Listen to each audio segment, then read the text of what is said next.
America సామ్రాజ్యవాదం అండతో Israel సాగిస్తున్న మారణకాండకు వ్యతిరేకంగా పాలస్తీనా సంఘీభావ సభ. ఒక రైట్, ఇది ఎప్పుడు జరుగుతుంది? ఉదయం 10:30కు, అది కూడా తేదీ 12 అంటే రేపు ఇది జరుగుతుంది. సో ఈ వీడియో టెలికాస్ట్ అయ్యేసరికి ఇవాళ అనుకుందాం మనము. ఓకే, సో చేస్తుంది ఎవరు? ప్రగతిశీల ప్రజాస్వామ్య విద్యార్థి సంస్థ PDSO, నవయువ సమాఖ్య NYS ఆంధ్రప్రదేశ్. సో వీళ్ళు చేస్తున్నారు. వాళ్ళ పోస్టర్స్ కూడా మనం చూసుకోవచ్చు. పాలస్తీనా జెండాలతో భారతదేశంలో, మన ఆంధ్రప్రదేశ్లో, మన తెలంగాణ, మన తెలుగు గడ్డ పైన ఇలాంటివి చేస్తున్నారు. ఇది జరుగుతుంది అక్కడ ఆంధ్రప్రదేశ్లో. సరే, మన తెలుగు గడ్డ పైన ఇలాంటివి చేస్తున్నారన్నమాట. చేయండి, తప్పులేదు. కాకపోతే ఎవరైతే ఇదంతా చేస్తున్నారో ప్రజాస్వామ్య విద్యార్థి సంస్థ అనేసి, వీళ్ళకి బంగ్లాదేశ్లో కూడా అత్యాచారాలు జరుగుతున్నాయనేసి అర్థం కావట్లేదా? బంగ్లాదేశ్లో కూడా హిందువుల పైన అత్యాచారాలు జరుగుతున్నాయనేసి వీళ్ళకి కనిపించట్లేదా? ఎందుకు ప్రతిసారి పాలస్తీనా పాలస్తీనా అనేసి దీని గురించే మొత్తుకుంటారు? పాలస్తీనాలో ఏది జరుగుతుంది, ఎవరి మధ్యలో జరుగుతుంది, ఒక్కసారి ఆలోచించండి. ఇక్కడ క్లియర్ కట్గా చెప్పాలి అంటే పాలస్తీనాలో జరుగుతుంది ఆ ప్రభుత్వానికి, అక్కడి వేర్పాటువాద ఎవరైతే టెర్రరిస్ట్ సంస్థలు ఉన్నాయో వాళ్ళకి మధ్యలో జరుగుతుందన్నమాట. ఏ దేశం కూడా వాళ్ళ దేశంలో, వాళ్ళ దేశపు గడ్డ పైన టెర్రరిస్ట్ సంస్థలు వచ్చేసి కార్యకలాపాలు చేస్తుంటే కామ్గా కూర్చోదు. ఇజ్రాయెల్ కూడా అదే చేస్తుంది. అయినా కూడా దాన్ని పక్కన పెట్టేసి కొంతమంది సెక్యులర్స్ నాయకులను తీసుకొచ్చేసి, లేకపోతే కొంతమందికి అసలు ఏం జరుగుతుందో అన్నది కూడా అవగాహన లేని వాళ్ళని మీ గ్రూప్లో తీసుకొచ్చేసి ఇలాంటివన్నీ ఏర్పాటు చేస్తున్నారనమాట. బంగ్లాదేశ్లో ఏం జరుగుతుంది? బంగ్లాదేశ్ మన పక్కనే ఉంది కదా. ఇప్పుడు ఈ గ్రూప్ని రన్ చేసే వాళ్ళు కూడా అందరూ ఏదో పక్క మతం వాళ్ళు కాదు.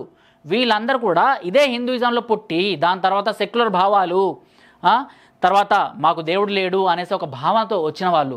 ఇదే భావన ఇస్లాంలో కానీ క్రిస్టియన్స్లో కానీ మనకు కనిపించదు. ఈ గ్రూప్స్లో ఇస్లాము లేకపోతే క్రిస్టియన్స్ సంబంధించిన వాళ్ళు ఎవరైనా ఉన్నా కూడా వాళ్ళు యథేచ్ఛగా వాళ్ళకి సంబంధించిన మతాన్ని, వాళ్ళకి సంబంధించిన గ్రంథాలని ఫాలో అయిపోతుంటారు. ఫాలో అయిపోయి వచ్చి ఇక్కడ మళ్ళీ వాళ్ళ వాయిస్ అనేది రేస్ చేస్తారనమాట. ఎందుకంటే వాళ్ళకి అగెన్స్ట్గా వచ్చేది ప్రధాన ఎజెండా హిందూయిజం. ఓకే, ఇక్కడ సెక్యులర్ నాయకులు ఎవరైతే ఉన్నారో వాళ్ళకు కూడా ఈ హిందూయిజంతోనే పోటీ, అండ్ వీళ్ళకు కూడా వేరే మతాల వాళ్ళకు కూడా హిందూయిజంతోనే పేచీ అన్నమాట. సో అందుకోసం వీళ్ళందరూ ఒక దగ్గర చేరుతారు. వాళ్ళ మతాలని వాళ్ళు బాగానే ఫాలోఅప్ చేసుకుంటున్నారు. మరి మీరెందుకు వాళ్ళకి సపోర్ట్గా ఇలాంటి పాలస్తీనాకు సంబంధించిన చేస్తున్నారు? అంటే ఇలాంటివి చేస్తే సెక్యులర్స్ అన్న ముద్ర ఒకటి పడుతుంది, అండ్ ఇలాంటి చేస్తే ముస్లిం మైనార్టీ ఓట్లు అపీజ్మెంట్ కిందికి వస్తాయి, అండ్ ఈ విద్యార్థి సంఘాల వాళ్ళు ఇలాంటివన్నీ చేయొచ్చు అనేసి ఈజీగా ఇక్కడ మనకు కనిపిస్తుంది. సో బంగ్లాదేశ్ గురించి మీరు ఎందుకు మాట్లాడరు? సో మీకు ఇవాళ దేవుడు లేడు, మీకు ఇవాళ దేశం లేదు, మాకు చైనాయే సపోర్టు, లేకపోతే ఇంకేదో దేశమే మాకు సపోర్టు అన్నట్టు మీరు ఎలా ప్రవర్తిస్తున్నారు కదా. మరి పక్కనున్న బంగ్లాదేశ్లో కూడా అక్కడ దళితులపైన దాడి జరుగుతుంది. దాని గురించి ఎందుకు మాట్లాడలేదు? ఇటు ఈ ఫోటో ఒక్కసారి చూసుకుంటే సంబల్కి సంబంధించిన మసీదు ఏదైతే అక్కడ జరిగిన అల్లర్లు ఏవైతే ఉన్నాయో, సో అల్లర్లలో ఎవరిపైన అయితే లాఠీ చార్జ్ జరిగిందో, ఎవరిపైన అయితే అక్కడ కాల్పులు జరిగాయో, ఎవరైతే అక్కడ 5-6 చనిపోయారో, సో వాళ్ళకి సంబంధించిన ఫ్యామిలీ వాళ్ళతోనే రాహుల్ గాంధీ అండ్ ప్రియాంక గాంధీ, ఈ ఎవరైతే అక్క తమ్ముళ్ళు ఉన్నారో వీళ్ళు ఒక నాటకానికి తెరలేపినారు అన్నమాట. సో అక్కడున్న ఎవరైతే ఈ ముస్లిం నాయకులు ఉన్నారో వాళ్ళతో ఇలా కలిసిమెలిసి కూర్చొని, ఓకే, చేతులు వేసుకుంటూ వాళ్ళకి సంబంధించిన ఎవరైతే ఆ పిల్లలు ఉన్నారో కాల్పుల్లో చనిపోయిన వాళ్ళ ఫ్యామిలీ వాళ్ళు, సో వాళ్ళందరితో కూర్చొని సంబల్ గురించి నా సపోర్ట్ మీకే ఉంది అనేసి చెప్పుకొని రావడం జరిగింది. ఇక్కడ సంబల్కి వెళ్ళి వీళ్ళకి సపోర్ట్ చేయాల్సిన అవసరం రాహుల్ గాంధీకి ఏమొచ్చింది? అక్కడ జరుగుతుంది ఒక హిందూ ముస్లింకి సంబంధించిన ఒక గొడవ, అది కోర్టులో ఉంది. అక్కడ పోలీసులు ఆల్రెడీ దాని గురించి మాట్లాడుతున్నారు.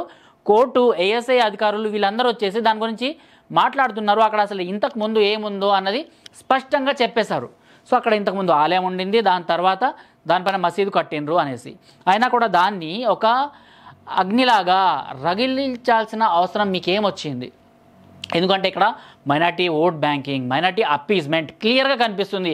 అక్కడ విద్యార్థులది కావచ్చు, లేకపోతే ఇక్కడ ఇస్లామిక్ రాడికల్ సైడ్ కావచ్చు, ఎవరైతే పోలీసుల పైన రాళ్ళు రువ్వారో వాళ్ళ సైడ్ కావచ్చు, ఏదైనా ఇక్కడ మాత్రం ఇక్కడ నిజంగా దీన్ని పెట్టరేగించడానికే రాహుల్ గాంధీ వచ్చినట్టు కనిపిస్తుంది. ఇదే రాహుల్ గాంధీ బంగ్లాదేశ్కి సంబంధించిన ఒక్క మాట కూడా ఇప్పటిదాకా మాట్లాడలేదు.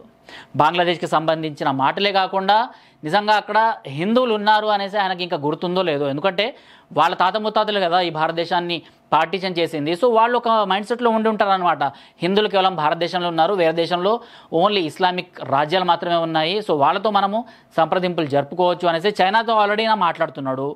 ఓకే, పాకిస్తాన్తో ఆల్రెడీ అక్కడికి సంబంధించిన ఇంకెవరో నాయకులతో మాట్లాడుతున్నాడు అనేసి అయితే కొన్ని ఊహాగానాలు వస్తూనే ఉన్నాయి. సో ఇప్పుడే ఇంకేముంది, బంగ్లాదేశ్ కూడా ఇక్కడ ఇందిరాగాంధీ కదా దాన్ని ముక్కలు చేసింది. సో అప్పుడు సగంగా విడిచిపెట్టేసిన ఈ యుద్ధం ఇప్పుడు మళ్ళీ హిందువుల పైన వస్తుందన్నమాట. సో అదే బంగ్లాదేశ్కి సంబంధించిన ఎవరైతే ఇస్లామిక్ రాడికల్స్ ఉన్నారో వాళ్ళు కోల్కతాని, ఒరిస్సాని ఆక్రమించుకుంటాము అనేసి అయితే కొన్ని మీడియాలో వాళ్ళు మాట్లాడుతున్నారు. సో అక్కడ పోలీస్ వాళ్ళు కానివ్వండి, ఇస్లామిక్ రాడికల్స్ కానివ్వండి, హిందువులు ఎక్కడ కనిపించినా కూడా వాళ్ళపైన అటాక్స్ చేస్తూ ఇలా మనకు కనిపిస్తూనే ఉన్నాయి. టెంపుల్స్ పైన, లేకపోతే అక్కడ హిందువుల పైన, లేకపోతే అక్కడ స్వామీజీల పైన అటాక్స్ చేస్తూనే ఉన్నారు. ఇన్ని జరుగుతున్నా కూడా కనీసం ఒక్క స్పందన కూడా ఈ రాహుల్ గాంధీ అండ్ టీం నుంచి రాలేదు. కాంగ్రెస్ అఫీషియల్స్ నుంచి, వాళ్ళ ట్విట్టర్ నుంచి, వాళ్ళకి సంబంధించిన సోషల్ మీడియా నుంచి రాలేదు. ఎందుకంటే అక్కడ చస్తుంది హిందువులకు ఏమైనా మాకేం సంబంధం.